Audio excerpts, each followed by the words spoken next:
বন্ধুরা সকাল সকাল আজকে মাঠে চলে এসেছে আর মাঠের দৃশ্যটা দেখো খুব ভালো লাগছে, কিন্তু তোমাদের সাথে শেয়ার না করে পারলাম না। আর কিরকম লাগলো অবশ্যই একটা কমেন্ট করে জানিও। তোমাদের সাথে আজকে একটা নতুন রেসিপি শেয়ার করব, আর ভিডিওটা স্কিপ না করে প্রথম থেকে শেষ পর্যন্ত দেখতে থাকো, খুব ভালো লাগবে।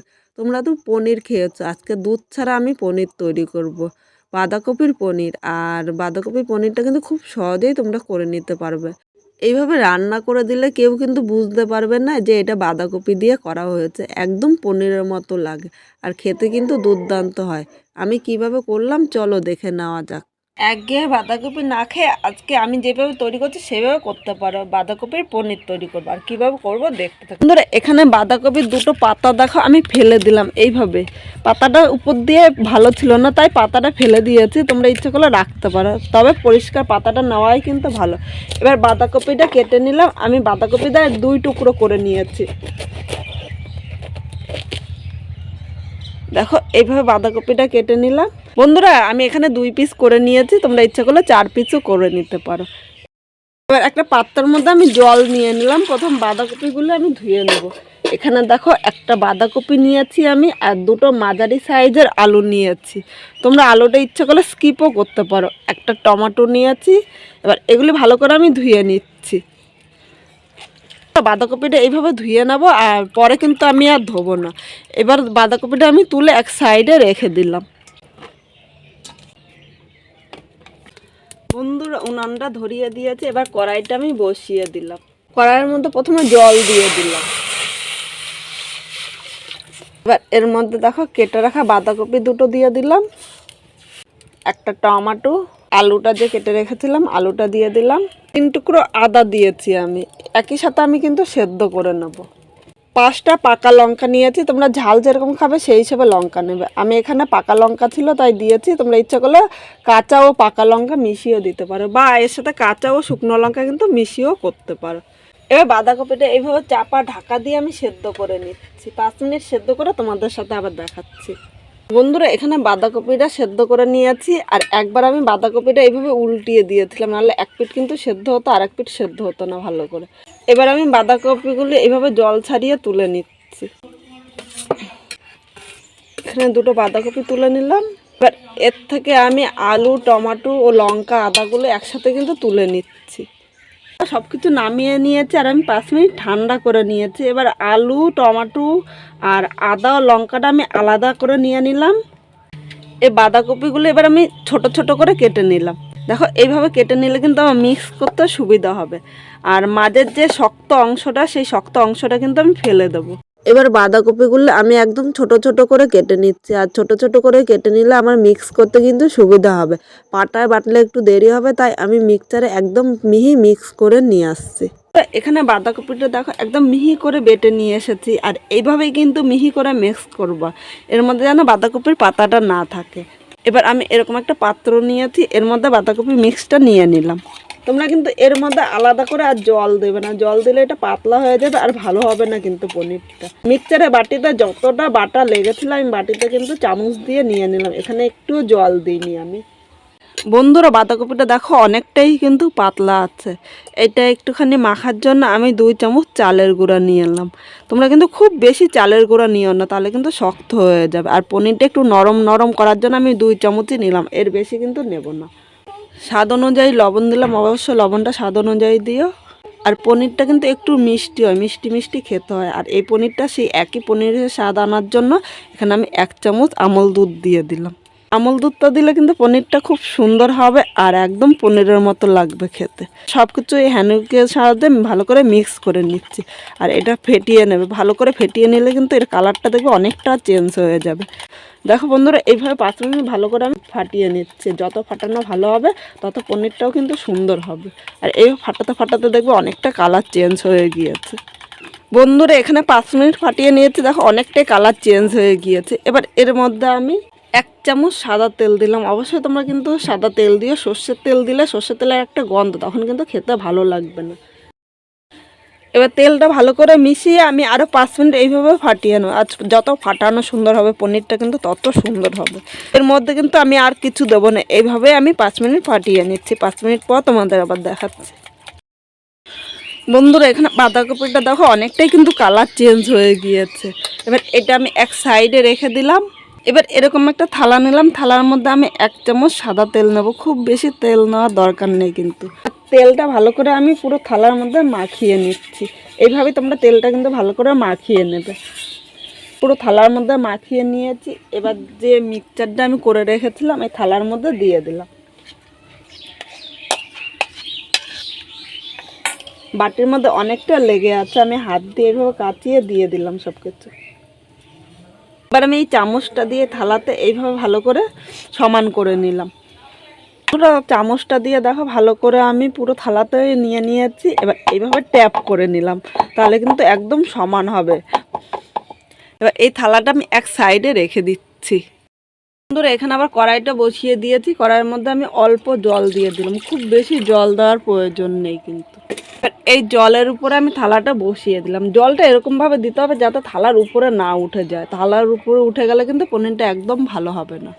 এবার আমি পনিরটা চাপা ঢাকা দিয়ে দিলাম যাতে একটু ভাপ বাইরে না বেরোয়। আর এইভাবে আমি 5 মিনিট রেখে দিলাম। 5 মিনিট পর তোমাদের আবার দেখাচ্ছি।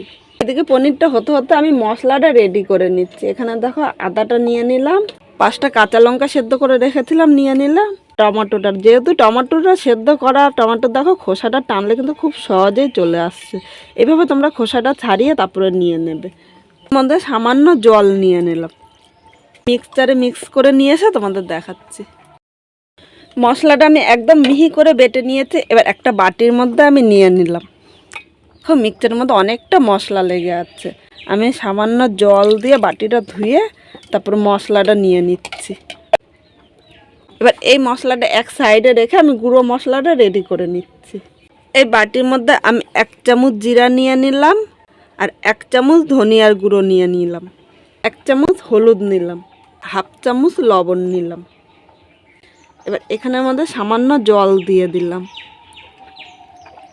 বন্ধুরা যে কোনো রান্না করার আগে এইভাবে গুঁড়ো মশলাটা কিন্তু রেডি করে রাখবে। 5 মিনিট যদি আমি আগে রেডি করে রাখি তাহলে এই মশলাটা কিন্তু একদম বাটা মশলার মতো স্বাদ আসবে। এবার এই মশলাটা আমি এক সাইডে রেখে দিলাম। বন্ধুরা দেখো আমি এই পনিরটা নামিয়ে নিয়েছি, এবার ঠান্ডা করে নিচ্ছি। আর দেখো এই সাইড দিয়ে কিন্তু ছেড়ে দিচ্ছে। তোমরা খুব সহজেই কিন্তু বুঝতে পারছো এটা খুব সুন্দরভাবে হয়েছে। 5 মিনিট আমি ঠান্ডা করে তোমাদের সাথে আবার দেখাচ্ছি। বন্ধুরা দেখো আমি 5 মিনিট ঠান্ডা করে নিয়েছি। এবার এরকম একটা থালা নিয়েছি, থালার উপরে আমি এইভাবে নিয়ে নিলাম। আমি হাত দিয়ে এইভাবে একটুখানি বাড়ি দিয়ে নিলাম, তাহলে কিন্তু খুব সহজেই পড়ে যাবে। বন্ধুরা দেখো কত সহজে পড়ে গিয়েছে আর খুব সুন্দর হয়েছে, কিন্তু খুব সফট। আমি এরকম একটা ছুরি দিয়ে কেটে নিচ্ছি। আমি এইভাবেই চৌকো সাইজ করে কেটে নিচ্ছি, তোমরা তোমাদের ইচ্ছে মতো কিন্তু কেটে নিতে পারো। এবার এইভাবে আমি লম্বা লম্বিভাবে কেটে নিলাম। আমি যে এরকমভাবে কাটছি তোমাদের কাটতে কোনো ব্যাপার নেই, তোমরা তোমাদের ইচ্ছে মতো কেটে নিতে পারো। এবার একটা আমি তোমাদের দেখাচ্ছি। দেখো বন্ধুরা পনিরটা কতটা সফট হয়েছে আর কতটা সুন্দর হয়েছে, তোমরা দেখেই কিন্তু বুঝতে পারছো পনিরটা খুব নরম হয়েছে, একদম দোকানের পনিরের মতো। কেউ করে দিলে কিন্তু বুঝতেই পারবে না। বন্ধুরা এদিকে কড়াই বসিয়ে দিয়েছি, কড়াইয়ের মধ্যে দেখো সর্ষের তেল দিয়েছি, তেলটা আমি গরম করে নিচ্ছি। তেলটা এখানে গরম করে নিয়েছি। আমি যে পনিরটা করে রেখেছিলাম পনিরগুলো আমি ভেজে নেবো। তোমরা ইচ্ছা করলে এটা কিন্তু কাঁচাও খেতে পারো, কিন্তু ভেজে নিলে খেতে খুব ভালো লাগে। আমি এই পনিরগুলো হালকা ভেজে নিচ্ছি। একসাথে কিন্তু আমি বেশি দেবো না, অল্প অল্প করে ভেজে নেব। আর একসাথে বেশি দিলে ভেঙে যেতে পারে, কারণ পনিরটা খুব সফট আর নরম হয়েছে। বন্ধুরা পনিরটা দেখো এক পিঠ ভাজা হয়ে গিয়েছে, আবার অন্য পিঠটা আমি এইভাবে ভেজে নিচ্ছি। পনিরগুলো আমার ভাজা হয়ে গিয়েছে, এবার তুলে নিচ্ছি। আর এখানে দেখো সব পনিরগুলো তুলে নিয়েছি, আর একইভাবে এই পনিরগুলো আমি ভেজে তোমাদের আবার দেখাচ্ছি। বন্ধুরা এখানে দেখো সব পনিরগুলো আমার ভাজা হয়ে গিয়েছে, এবার পনিরটা এক সাইডে রেখে দিলাম। এখন আর কড়াইতে তেল দেবো না, এই তেলের মধ্যে আমি আলুগুলো ভেজে নেবো। আর আলুগুলো আগের থেকে আমি হলুদ ও লবণ মাখিয়ে রেখেছিলাম। এখানে আমি সেদ্ধ আলু নিয়েছি, তোমরা ইচ্ছা করলে কিন্তু এমনি আলুও নিতে পারো, কিন্তু অনেকে সুগারের ভয়ে আলু খেতে চায় না। আলুটা এইভাবে সেদ্ধ করে নিলে তাদের কিন্তু আর কোনো ভয় থাকবে না, তারাও খুব ভালোভাবে খেতে পারবে। আলুটা আমি হালকা লাল করে ভেজে নিচ্ছি। আলুগুলো লাল করে ভেজে নিয়েছি, এবার একটা পাত্রের মধ্যে আমি তুলে নিলাম। এবার এই তেলের মধ্যে একটা শুকনো লঙ্কা সম্বাদ দিলাম, একটা তেজপাতা হাফ করে নিয়েছি দিয়ে দিলাম, সাথে দেখো আমি গরম মশলা দিলাম। এখানে এলাচ, লবঙ্গ আর দারচিনি আছে 2 ইঞ্চি, এখানে আমি ভেজে নিচ্ছি। 2 সেকেন্ড ভেজে নিয়েছি। এবার বাটিতে যে মশলাটা করে রেখেছিলাম মানে টমেটো লঙ্কা ও আদাটা একসাথে মিক্স করে রেখেছিলাম, মশলাটা দিয়ে দিলাম। বাটির মধ্যে অল্প মশলা লেগেছিলো তাই বাটিটা ধুয়ে অল্প জল দিয়ে দিলাম। এবার মশলাটা আমি কষিয়ে নেব, আর মশলাটা ভালো করে কষিয়ে না নিলে কিন্তু এর থেকে একটা গন্ধ বেরোবে। বন্ধুরা মশলাটা দেখো কষানো হয়ে গিয়েছে, আর মশলার গায়ে থেকে তেলও ছেড়ে দিয়েছে। এবার যে গুঁড়ো মশলাটা করলাম গুঁড়ো মশলাটা দিয়ে দিলাম। বাটির মধ্যে অল্প মশলা লেগেছিলো তাই বাটিটা ধুয়ে জল দিয়ে দিলাম। এবার মশলাটা 4 মিনিট আমি ভালো করে কষিয়ে নিচ্ছি, আর মশলাটা কষানো যত সুন্দর হবে এই পনিরের তরকারিটা কিন্তু খেতে তত ভালো লাগবে। আমি গুঁড়ো মশলা করার সময় কিন্তু লবণ দিয়েছিলাম, তোমাদের যদি মনে হয় এখন একটু লবণ লাগবে তাহলে আর একটু লবণ দিয়ে দিতে পারো।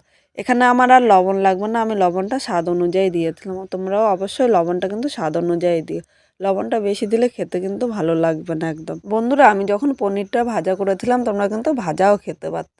আজকে আমি একটু গ্রেভি করব তাই তোমাদের ভাজাটা আলাদা করে আর বলিনি।